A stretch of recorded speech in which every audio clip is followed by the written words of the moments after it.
Hello students, welcome back to Chapter 5 on normal distribution. We're going to go over one last little section for this chapter. It is a normal distribution or an approximation of a binomial using normal distribution. So we have to remember a binomial probability distribution from Chapter 4 is a discrete distribution. It only solves probabilities for whole numbers in a binomial. Normal distribution is a continuous distribution where it can solve determined probabilities for any number in between whole numbers. Calculating probabilities for binomial distributions becomes time-consuming when n is larger than 10. We're going to go over some examples where n is really large. So just some information about binomials. As the number of pieces of data we have increases, the shape of the distribution starts to look like a normal distribution where we have that bell-curved shape. There's some rules we need to allow us to approximate a binomial distribution if by using a normal distribution. We can approximate that binomial distribution if n times p is greater than 5 and n times 1 minus p is also greater than 5. Generally though, we can do this that the two different answers become more similar if n is larger than 20. In practice though, what we're going to be doing, just to make it really obvious, when we would actually use a normal distribution to answer a binomial question, is that n is going to be really large. So there is a process that we have to go through. The best way to understand this process is with this question. So we have, say, a multiple choice test with 100 questions, and there's 4 choices per question, and we want to approximate the probability that a student will get at least 24 questions correct using normal distribution. So let's get my pens here.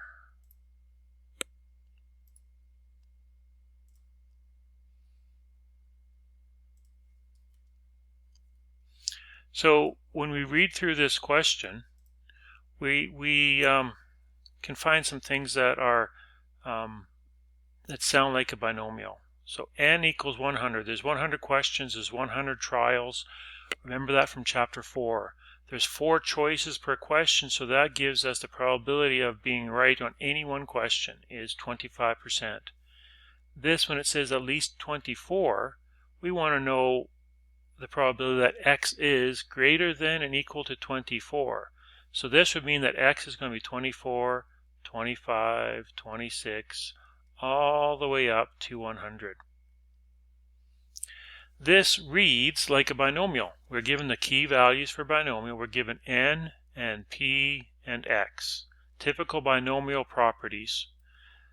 But it would take too much time to use the binomial formula, especially on paper when we have to do, 76 different calculations, 77 or so different calculations. We have to do a binomial for 24, 25, 26, all the way up to 100.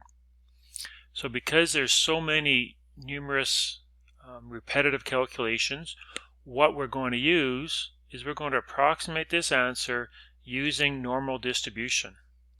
Normal distribution, remember Chapter 5 so far, we need an average and we need a standard deviation.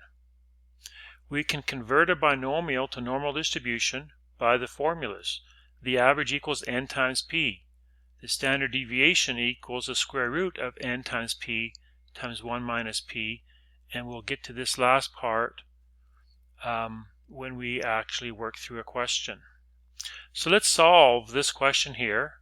Multiple choice test, 100 questions. We want to know the probability of at least 24. So what we're going to do is the first thing we have to do is convert the binomial, which we know that there's 100, p equals 0.25, and x is greater than or equal to 24. This is the binomial properties. Binomials. What we want to do is change that to normal distribution.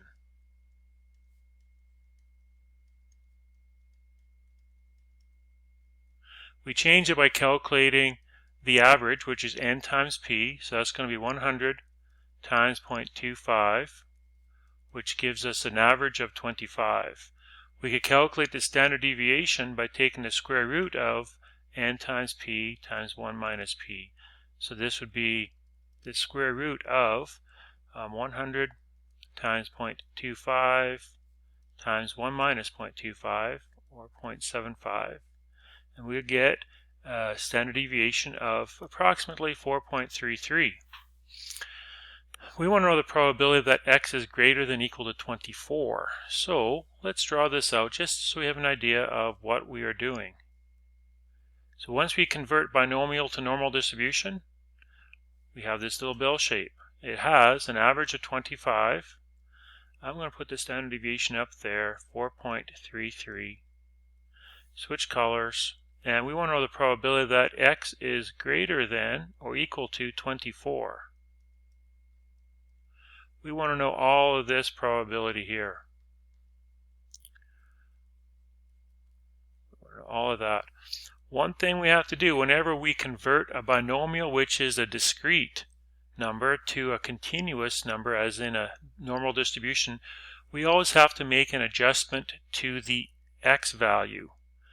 The way we make this adjustment is we always, after we draw it out, we always extend the shaded in area by a fraction. We always add in a little extra. And this point here gives us a new x value. The new x value is always going to be different from the original x value by a value of 0.5. We know that the new x value is smaller than 24, so that's why we're going to subtract 0.5 from 24. And we get a new x value of 23.5. This is, as I said, only needed when we convert by discrete to continuous. And we always have to go through this process. Sometimes we add 0.5, sometimes we subtract 0.5. It depends what side we start on, and depends on which direction we're going. More than or less than are going to be some keywords in here as well. So once we get to this point, it now becomes the three-step process. Z equals x minus the average. We use the new x here, 23.5 minus the average, divided by the standard deviation. And we get a z value of negative 0.35. Step 2 is to find the area associated with that z value of 0.35. So we go into our booklet on page 126. 0.35 gives us 1368. There's 0.3, there's 0.05, so right there, 1368.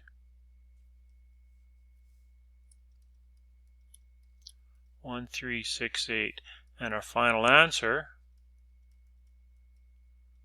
remember this value 0.1368 is from this blue area right to the middle. And this section here on the right side is 0.5. We want that combined area, so we're going to add. And we get 6368. Okay, that is how we would do that first example. Go back to our PowerPoint. We can go on an example on page 67 where the question says at least 30. So let's do that one. At least 30. So once again, it's the same question. We have a binomial, but there's no way we're going to do this on paper as a binomial, so we're going to change it to normal distribution. Binomial has an average, or has There's 100 questions, probability of 0.25, and an x value of at least 30. So we know that this gives us an average of 25, standard deviation of 4.33. We can draw this out, and drawing it out becomes really important in this section when we are converting binomial to normal distribution. The average is 25. We want to know the probability that it's going to be 30 or more. So let's go here. 30 is over here. X equals 30. We want to know that shaded in area. However, remember that every time we convert binomials to normal distribution, we always have to add a little bit of extra area to the shaded in part. So we're going to add it right there. And we should be able to tell that this is less than 30. And the difference is always going to be 0.5. We're all just either going to be adding 0.5 or subtracting 0.5 from the original x. So this is the new x value. Now this becomes standard process, three-step process. Calculate Z, 29.5 minus 25 over 4.33. We get a Z value of 1.04. An area value that corresponds to 1.04. There's 1.0 and there's 4. 3508.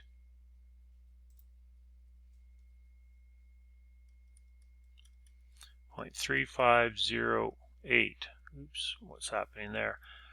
Step 3 answer, or step 3 part, is when we find that answer. Remember this area here, 0.3508, is going to correspond from the middle outwards. There's 3508.